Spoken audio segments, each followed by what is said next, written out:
Reddy sir, నేను మీ video చూసినాను sir. మీ అమ్మనో నీ చెల్లినో నీ భార్యనో ఈ రకంగా మాట్లాడితే నువ్వు ఇంత వాడిని అడుగుతున్నా.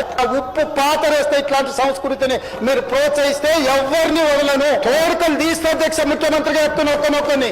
సోషల్ మీడియాలో లక్షల మంది ముందల వీళ్ళ అమ్మగారు చార్మినార్ దగ్గర వ్యభిచారం చేసేవారు. అసలు లేనిపోని అన్ని ఆరోపణలు అన్ని వేసేస్తున్నారు సార్. మన నచ్చకపోతే మమ్మల్ని క్వశ్చన్ చేసి అడగచ్చు. తప్పు తమ్నెల్స్ పెట్టి ఫిట్నెస్ అనే పేరుతోని డబ్బుల కోసం వ్యూస్ కోసం, కానీ ఇట్లా ఇంట్లో తిట్టడానికి మా డాడీ బతికే ఉన్నాడు, మా డాడీ చచ్చిపోయినా చెప్తారు సార్. మేము కూడా బెట్టింగ్ యాప్ కి అగెనిస్ట్ ఉన్నాం సార్. గతంలో పెద్ద పెద్ద ఇన్ఫ్లుయెన్సర్ చేసి చూసి చేసినాం. అది ఇప్పుడు పట్టుకొని పర్సనల్ గా అటాక్ చేస్తున్నారు సార్. చట్టాలు అనేవి ఉన్నాయి కదా సార్, దానికి అందరం రెస్పెక్ట్ ఇస్తున్నాం సార్. వీళ్ళెవరు సార్ ఇంట్లో తిట్టడానికి?